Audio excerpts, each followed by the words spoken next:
ಓಂ ಹೇಯತ್ವಾವಚನಾಚ್ಚ ಓಂ. ಈ 1ನೇ ಅಧ್ಯಾಯದ 1ನೇ ಪಾದದ 8ನೇ ಸೂತ್ರ ಈಕ್ಷತ್ಯಧಿಕರಣ. ಇದಕ್ಕೆ ಸಂಬಂಧಪಟ್ಟಂತೆ ಭಾಷ್ಯದೀಪಿಕಾದ ಅಭಿಪ್ರಾಯವನ್ನು ನಾವೀಗ ನೋಡಬೇಕಾಗಿದೆ. ಇಲ್ಲಿ ಭಾಷ್ಯದೀಪಿಕಾ ಸ್ವಲ್ಪವೇ ಇದೆ, ಬಹಳ ವಿಸ್ತೃತವಾಗಿಯೂ ಅವ್ರು ಬರೆದಿಲ್ಲ. ಆದರೂ ಭಾಷ್ಯದ ವಾಕ್ಯಗಳನ್ನು ಅರ್ಥ ಮಾಡ್ಕೊಳ್ಳಿಕ್ಕೆ ಅದು ನಮಗೆ ಬೇಕಾದಿತ್ತು, ಅದನ್ನು ನೋಡೋಣ. ಯುಕ್ತ್ಯಂತರೇಣ ಆತ್ಮಶಬ್ದೋಜಿತ ನ ಗೌಣ. ಇದು ಈ ಸೂತ್ರದಲ್ಲಿ ಹೇಳ್ತಿರೋದು ಇನ್ನೊಂದು ಯುಕ್ತಿ. ಆದರೆ ಈ ಯುಕ್ತಿಯಿಂದಲೂ ಕೂಡ ಗೌಣ ಆತ್ಮನನ್ನು ಸ್ವೀಕಾರ ಮಾಡಬಾರ್ದು, ನಿರ್ಗುಣ ಆತ್ಮನನ್ನೇ ಸ್ವೀಕಾರ ಮಾಡಬೇಕು ಅಂತ ಹೇಳ್ತಾ ಇದ್ದಾರೆ. ಹೇಯತ್ವ ಅಂದರೆ ಮೋಕ್ಷಾರ್ಥಂ ಪ್ರಾಧಾನ್ಯೇನ ಜ್ಞೇಯತ್ವೇನ ಅವಿಹಿತತ್ವಂ. ಹೇಯ ಅಂದ್ರೆ ಏನರ್ಥ? ಇದು ನೋಡಿ, ಇಂಥ ಶಬ್ದಗಳಿಗೆ ಅರ್ಥ ಬೇಕು ಅನ್ನೋ ದೃಷ್ಟಿಯಿಂದ ಭಾಷ್ಯದೀಪಿಕ ನಾವು ನೋಡೋದು. ಹೇಯ ಅಂದರೆ ತಿರಸ್ಕಾರಿ ಅಂತ ಅರ್ಥ.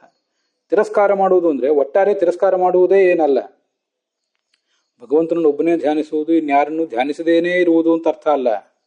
ಹೊರತು ಮೋಕ್ಷಾರ್ಥವಾಗಿ ಪ್ರಧಾನವಾಗಿ ತಿಳಿಯಬೇಕಾದದ್ದು ಪರಮಾತ್ಮ, ತಿಳಿಯಬೇಕು ಎಂಬುದಾಗಿ ವಿಧಿಸಲ್ಪಟ್ಟವನು ಪರಮಾತ್ಮ, ಉಳಿದದ್ದು ಹಾಗಲ್ಲ ಅಂತ ಅರ್ಥ. ಮೋಕ್ಷಕ್ಕಾಗಿ, ಮೋಕ್ಷಕ್ಕಾಗಿ ಪ್ರಾಧಾನ್ಯನ, ಪ್ರಧಾನ ಎಂಬ ನೆಲೆಯಿಂದ ಜ್ಞೇಯ ಎಂಬುದಾಗಿ, ಅಂದರೆ ತಿಳಿಯಬೇಕಾದವನು ಆತ್ಮಾವ ಅರೇ ದ್ರಷ್ಟವ್ಯ ಶ್ರೋತವ್ಯ ಮಂತವ್ಯ ಅಂತ ಜ್ಞೇಯ ಎಂಬುದಾಗಿ ವಿಧಿಸಲ್ಪಟ್ಟವನು ಪರಮಾತ್ಮ. ಈ ಉಳಿದವರು ಲಕ್ಷ್ಮೀದೇವಿ ಮೊದಲಾದ ಯಾವ ತತ್ವವೂ ಕೂಡ ಹಾಗೆ ವಿಧಿಸಲ್ಪಟ್ಟಿಲ್ಲ ಅಂತ ಅರ್ಥ. ಅದನ್ನೇ ಹೇಳ್ತಾರೆ. ನ ಕೇವಲಂ ತನ್ನಿಷ್ಠಸ್ಯ ಮೋಕ್ಷೋಪದೇಶಾತ್. ಹಿಂದೆ 7ನೇ ಸೂತ್ರದಲ್ಲಿ ಹೇಳಿರುವಂತೆ ಭಗವಂತನಲ್ಲಿ ನೆಲೆ ಕಂಡವನಿಗೆ ಮೋಕ್ಷ ಇರುವುದು ಅಂತ ಮಾತ್ರ ಅಲ್ಲ, ತಮಯವೇಕಂ ಜಾನಥ ಅನ್ನುವಲ್ಲಿ ಆತ್ಮನನ್ನ ಹೇಯ ಅಂತ ಹೇಳಲಿಲ್ಲ, ಮತ್ತು ಜಾನತ ಎಂಬುದಾಗಿ ಅಹೇಯ ಅಂತಲೇ ಹೇಳಿದ್ದಾರೆ ಅವನನ್ನ. ಜೀವ ಮಾತ್ರ ಅನ್ಯಾವಾಚೋ ವಿಮುಂಚಥ ಅಂತ ಜೀವ ಇತ್ಯಾದಿಗಳನ್ನೆಲ್ಲವನ್ನು ಕೂಡ ಬಿಟ್ಟು ಬಿಡ್ರಿ ಅಂತಲೇ ಹೇಳಿದ್ದಾರೆ ಅಂತ. ಹೀಗದರ ಅರ್ಥ. ತಿಳಿಯಿರಿ ಅಂತಿದೆ. ತಿಳಿಯಿರಿ ಅನ್ನೋದು ಹೇ ಋಷಯ, ಋಷಿಗಳೇ ಅಥವಾ ಸಾಧಕರೇ. ಋಷಿಗಳು ಅಂತ ಅನ್ನೋದಕ್ಕಿಂತ ಸಾಧಕರೇ ಅಂತ ಇಟ್ಕೊಳ್ಳೋದು ಒಳ್ಳೆಯದು. ಋಷಿಗಳು ಅಂದರೆ ಹಾಗಾದ್ರೆ ಈ ಮಂತ್ರವನ್ನು ಋಷಿಗಳನ್ನ ಕುರಿತು ಮಾತ್ರ ಹೇಳಿದ್ದು ಅಂತ ಅನಿಸ್ಬಿಡ್ತದೆ. ಹಾಗಾಗೋದು ಬೇಡ. ಎಲ್ಲ ಋಷಿಗಳು ಅಲ್ಲದೇ ಇದ್ದಂತಹ ನಮ್ಮಂಥ ಸಾಧಕರಿಗೂ ಕೂಡ ಇದು ಅನ್ವಿತ ಆಗಬೇಕು. ಅದಕ್ಕಾಗಿ ಹೀಗೆ ಅರ್ಥ ಇಟ್ಕೋಬೇಕು. ಅನ್ಯಾಹ ಅಂದರೆ ಅದಕ್ಕಿಂತ ಮುಂಚೆ ತಮ್ ಆತ್ಮಾನಂ ವಿಷ್ಣುಂ ಏವ ಏಕಂ ಅಂದರೆ ಪ್ರಧಾನ ಎಂಬುದಾಗಿ ಜಾನಥ. ಈ ಜಾನಥ ಅನ್ನೋದು ಈಗಿನ ಪಾಣಿನಿ ವ್ಯಾಕರಣದ ನಿಯಮಕ್ಕನುಸಾರವಾಗಿ ಇದು ರೂಪ ನಿಷ್ಪನ್ನ ಆಗೋದಿಲ್ಲ. ಲೋಟ್ಲಕಾರದ ಮಧ್ಯಮ ಪುರುಷದ ಬಹುವಚನ ಇದು. ಅದಕ್ಕಾಗಿ ಜಾನಥ ಅಂದರೆ ಜಾನಿಧ್ವಂ ಅಂತ ಅರ್ಥ ಭಾಷ್ಯದೀಪಿಕಾಚಾರ್ಯರು ಬರೆದಿದ್ದಾರೆ, ಮತ್ತು ಕೆಲವು ಟಿಪ್ಪಣಿಕಾರರು ಬರೆದಿದ್ದಾರೆ. ಹಾಗೆ ಬರೀಲಿಕ್ಕೆ ಅದೇ ಕಾರಣ. ಇದು ವೈದಿಕವಾದ ಪ್ರಯೋಗ. ಅನ್ಯಾಹ ವಾಚಃ ಅಂದರೆ ಜೀವಾದಿ ವಿಷಯಿಣೀ ವಾಚಃ. ಜೀವ, ಸಂಸಾರ, ಲಕ್ಷ್ಮೀದೇವಿ ಮೊದಲಾದ ತತ್ವಗಳನ್ನು ಪ್ರತಿಪಾದನೆ ಮಾಡುವ ಮಾತುಗಳನ್ನೆಲ್ಲವನ್ನು ಕೂಡ ಬಿಟ್ಟು ಬಿಡ್ರಿ. ಬಿಡಿರಿ ಅಂದರೆ ಪ್ರಾಧಾನ್ಯನ ವಿಷ್ಣು ಇತರ ನ ಜಾನಿಧ್ವಂ. ಪ್ರಧಾನವಾಗಿ ವಿಷ್ಣು ಇತರವಾದಂಥ ಆ ಎಲ್ಲ ತತ್ವಗಳನ್ನು, ವ್ಯಕ್ತಿಗಳನ್ನು ಪ್ರಧಾನ ಎಂಬುದಾಗಿ ತಿಳಿಯಬೇಡಿರಿ ಅಂತ ಅರ್ಥ. ಇದು ನೋಡಿ, ಇದರಿಂದಲೇ ಹೀಗೆ ಇವರು ಅರ್ಥ ಮಾಡಿರುವುದರಿಂದಲೇ ಮಹಾಭಾರತದ ಒಂದು ಮಾತಿಗೆ ಇದೇ ಬೆಳಕಿನಲ್ಲೇ ಅರ್ಥ ಮಾಡ್ಕೋಬೇಕು. ಆ ಶ್ಲೋಕನೂ ಕೂಡ ತುಂಬ ಸರಿ ಹೇಳಿದ್ದೆ. ತಸ್ಮಾತ್ವಂ ಗಹನಾನ್ ಸರ್ವಾನ್ ತ್ಯಕ್ತ್ವಾ ಶಾಸ್ತ್ರಾರ್ಥ ವಿಸ್ತರಾನ್ ಅನನ್ಯಚೇತಾ ಧ್ಯಾಯಸ್ವ ನಾರಾಯಣ ಮಜಂಬಿಹುಂ. ಎಷ್ಟು ಕಷ್ಟಕರವಾದ ಶಾಸ್ತ್ರಗಳ ವಿಷಯಗಳಿವೆ. ಮಡಿ ಮೈಲಿಗೆ, ಸಂಪ್ರದಾಯ ಭೇದಗಳು, ಆಚರಣೆ ಭೇದಗಳು, ಹೀಗೆ ಇವೆಲ್ಲ ನಮ್ಮ ಕಣ್ಣೆದುರಿಗೆ ಸಿಗ್ತವೆ. ಮತ್ತು ಕಕ್ಷಾ ತಾರತಮ್ಯ, ಒಂದು ಕಕ್ಷಾದಲ್ಲಿ ಅನೇಕ ಜನ ದೇವತೆಗಳು, ಅವರ ನಡುವಿನ ವ್ಯತ್ಯಾಸ, ಹೀಗೆಲ್ಲ ಅನೇಕ ವಿಷಯ ಇವೆ. ಇವೆಲ್ಲ ಶಾಸ್ತ್ರಾರ್ಥಗಳು ನಿಮಗೆ ಗಹನವಾಗಿ ಕಂಡರೆ ಅವನ್ನೆಲ್ಲವನ್ನು ಬದಿಗಿಡ್ರಿ, ಅವನ್ನೆಲ್ಲ ತ್ಯಕ್ತ್ವ ಬಿಟ್ಟು ಬಿಡ್ರಿ. ಬಿಟ್ಟು ಏಕಾಗ್ರ ಮನಸ್ಸಿನಿಂದ ನಾರಾಯಣನ ಧ್ಯಾನ ಮಾಡ್ರಿ ಅಂತ ಆ ಶ್ಲೋಕ ಹೇಳಿದೆ. ಬಿಡುವುದು ಅಂದರೆ ಪೂರ್ಣವಾಗಿ ಪರಿತ್ಯಜಿಸುವುದು ಅಂತ ಅರ್ಥ ಅಲ್ಲ. ತಾತ್ಕಾಲಿಕವಾಗಿ ಬದಿಗಿಡಿ, ಅಥವಾ ಭಗವಂತನಷ್ಟು ಅದು ಪ್ರಧಾನ ಅಲ್ಲ ಅನ್ನುವ ಎಚ್ಚರ ನಿಮಗಿರಲಿ. ಯಾವುದೇ ಸಂಪ್ರದಾಯ, ಯಾವುದೇ ಮಡಿ ಮೇಲಿಗೆ, ಯಾವುದೇ ಆಚಾರ ಭೇದ ಇತ್ಯಾದಿಗಳನ್ನು ನೀವು ಆಚರಿಸಿದ್ರು ಅವು ಯಾವುವು ಕೂಡ ಭಗವಂತನ ನಾಮಸ್ಮರಣೆಗೆ ಪೂರಕವಾಗಿರಬೇಕು, ಬಾಧಕವಾಗಿರಬಾರ್ದು ಅನ್ನುವ ಎಚ್ಚರ ಇರಬೇಕು. ಅದನ್ನು ಬಿಡಿರಿ ಅಂದರೆ ಅದನ್ನು ಪೂರ್ಣವಾಗಿ ಬಿಟ್ಟು ಬಿಡ್ರಿ ಅಂತ ಅರ್ಥ ಅಲ್ಲ. ಭಗವಂತನ ಆಲೋಚನೆಗೆ ಅವು ವಿರುದ್ಧ ಆದರೆ ಅವನ್ನು ಬಿಡ್ರಿ, ಭಗವಂತನ ಧ್ಯಾನ ಯೋಗ ಇತ್ಯಾದಿಗಳಿಗೆ ಅದು ಅನುಕೂಲಕರ ಆಗುವಂತಿದ್ರೆ ಆಚರಣೆ ಮಾಡ್ರಿ ಅಂತೂ ತಾತ್ಕಾಲಿಕವಾಗಿ ಅದನ್ನು ಬದಿಗಿಡ್ರಿ ಅಂತ ಅದಕ್ಕೆ ಅರ್ಥ. ಬಿಡುವುದು ಎಲ್ಲ ಕಡೆ ಬಿಡುವುದು ಅನ್ನುವುದು ಎಲ್ಲ ಕಡೆನೂ ಒಂದೇ ರೀತಿಯಾಗಿ ಬಿಡುವುದಲ್ಲ, ಈಗ ಅದನ್ನು ತಿಳ್ಕೋಬಹುದು. ಜಾನಥ ಆತ್ಮಾನಂ ಇತಿ ವಿಶ್ಲೇಷ, ನಾವು ಈಗಾಗಲೇ ಅದನ್ನು ನೋಡಿದ್ದೀವಿ ತತ್ವ ಪ್ರದೀಪದಲ್ಲಿ ಮತ್ತು ರಾಘವೇಂದ್ರ ಸ್ವಾಮಿ ಟಿಪ್ಪಣಿಯಲ್ಲಿ ಅದನ್ನು ನೋಡಿದ್ದೀವಿ. ವಿಶ್ಲೇಷ ಏನಿದೆಯಲ್ಲ, ಅಕ್ಷರಗಳನ್ನು ಬಿಡಿಸಿ ಸಂಧಿ ಇಲ್ಲದೆ ಓದ್ತಾ ಇರೋದು, ಅವನು ಸರ್ವತೋ ವಿಲಕ್ಷಣ ಅಂತ ತಿಳಿಸ್ಲಿಕ್ಕಾಗಿ.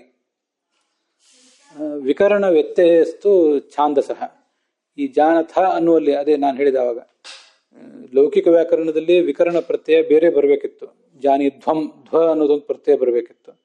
ಇಲ್ಲಿ ಈ ಥರ ಬಂದಿರುವುದೇನಿದೆ ಛಂದಸ್ಸಿನ ಪ್ರಯೋಗ, ವೇದವಾಕ್ಯದ ಪ್ರಯೋಗ, ಪಾಣಿನಿ ವ್ಯಾಕರಣದ ನಿಯಮವನ್ನು ಮೀರಿದ್ದಾದ್ರಿಂದ ಇಲ್ಲಿ ಈ ಥರ ಹೇಳಿದ್ದಾರೆ ಅಂತ ಅದರ ತಾತ್ಪರ್ಯ ಆಗ್ತದೆ. ಛಾಂದಸಃ ಅಮೃತಸ್ಯ ಇತಿ ಏಕವಚನಂ ಸಮುದಾಯ ವಿವಕ್ಷಯ, ಅದು ಗೊತ್ತಿದೆ. ಅಮೃತಸ್ಯ ಅಂದರೆ ಮುಕ್ತ ವರ್ಗಕ್ಕೆ ಇವನೇ ಆಶ್ರಯ, ಒಟ್ಟಾರೆ ಮುಕ್ತಿಗೂ ಕೂಡ ಏಕವಚನ ಹೇಳಿರುವುದು ಯಾಕೆಂದರೆ ಎಲ್ಲ ಮುಕ್ತರ ಸಮುದಾಯ. ಈಗಾಗಲೇ ನಾವು ಮೊನ್ನೆ ಒಂದು ದಿವಸ ಆಲೋಚನೆ ಮಾಡಿದ್ವಿ, ನಮ್ಮನ್ನು ಮುಕ್ತಿಗೆ ಕಳಿಸ್ಲಿಕ್ಕೆ ಅವನೇ ಸೇತುವೆಯಾಗಿದ್ದಾನೆ. ಮುಕ್ತಿಗೆ ಹೋದ ಮೇಲೆ ನಾವು ಅಲ್ಲಿ ಹೋಗಿ ಇರಬೇಕಾದಂಥ ಸಂಗತಿಯು ಕೂಡ ಅವನೇ ಆಗಿದ್ದಾನೆ. ಇಮಾಂ ಘೋರಾಂ ಅಶಿವಾಂ ನದೀಂ ತೀರ್ಥ ಏನಂ ಸೇತುಮಾಪ್ಯ ಅನೇನೈವ ಸೇತುನ ಮೋದತೆ ಪ್ರಮೋದತೆ ಆನಂದೇ ಭವತಿ ಅಂತ ಒಂದು ವಾಕ್ಯ ಮುಂದೆ ಬ್ರಹ್ಮಸೂತ್ರ ಭಾಷ್ಯದಲ್ಲೇ ಬರೋದಿದೆ. ಇದೊಂದು ವೇದವಾಕ್ಯ ಇದು. ಇಮಾಂ ಘೋರಾಂ ಅಶಿವಾಂ, ಅಮಂಗಳಕರವಾದ ಭಯಂಕರವಾದ ಈ ನದಿಯನ್ನು ದಾಟಿ ಹೇಗೆ ದಾಟುವುದು ಅಂದರೆ ಸೇತುವೆ ಮೂಲಕ ದಾಟುವುದು, ಪರಮಾತ್ಮ ಎಂಬ ಸೇತುವೆ ಮೂಲಕ ದಾಟುವುದು. ದಾಟಿ ಏನಂ ಸೇತುಮಾಪ್ಯ, ಆ ಕೊನೆಗೂ ಹೋಗಿ ತಲುಪಬೇಕಾದದ್ದು ಅದೇ ಸೇತುವೆಯನ್ನೇ, ಸಂಸಾರವನ್ನು ದಾಟಬೇಕಾದದ್ದು ಅದೇ ಸೇತುವೆಯಿಂದ, ಹೋಗಿ ಸೇರಬೇಕಾದದ್ದು ಅದೇ ಸೇತುವೆಯನ್ನು. ಅನೇನೈವ ಸೇತುನ ಮೋದತೆ ಪ್ರಮೋದತೆ ಆನಂದೇ ಭವತಿ.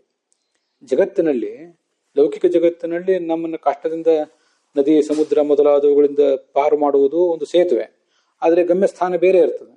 ಇಲ್ಲಿ ಗಮ್ಯಸ್ಥಾನವೂ ಅವನೇ, ಹಾಗೆ ಅದಕ್ಕೆ ಸಾಧಕನು ಕೂಡ ಅವನೇ ಆಗಿದ್ದಾನೆ. ಇದನ್ನೇ ನೋಡಿ ವಿಷ್ಣು ಸಹಸ್ರನಾಮದ ಬೆಳಕಿನಲ್ಲಿ ನಾವು ನೋಡಬೇಕಾದದ್ದು. ಅವನು ಅಶೋಕ ತಾರಣ, ಅಶೋಕ ಸ್ತಾರಣ ಸ್ತಾರಹ. ತಾರಣ ಅಂದರೆ ದಾಟ್ಲಿಕ್ಕೆ ಸಾಧನವಾದವನು ಅಂತ ಅರ್ಥ. ಸಂಸಾರವನ್ನು ದಾಟ್ಲಿಕ್ಕೆ ಸಾಧನವಾದ ನೌಕೆಯೂ ಅವನೇ, ಸೇತುವೆಯೂ ಅವನೇ, ಅಲ್ಲಿ ಹೋಗಿ ಸೇರಬೇಕಾದ ಗಮ್ಯಸ್ಥಾನವೂ ಕೂಡ ಅವನೇ ಆಗಿದ್ದಾನೆ. ಅದೇ ಸೇತುವೆಯಲ್ಲೇ ಇದ್ದು ಕೊನೆಗೆ ಆನಂದವನ್ನು ಪಡ್ತಾನೆ ಅಂತ ಬ್ರಹ್ಮಸೂತ್ರ ಭಾಷ್ಯದಲ್ಲಿ ಬಂದಿರುವ ಒಂದು ಉಪನಿಷದ್ ವಾಕ್ಯ.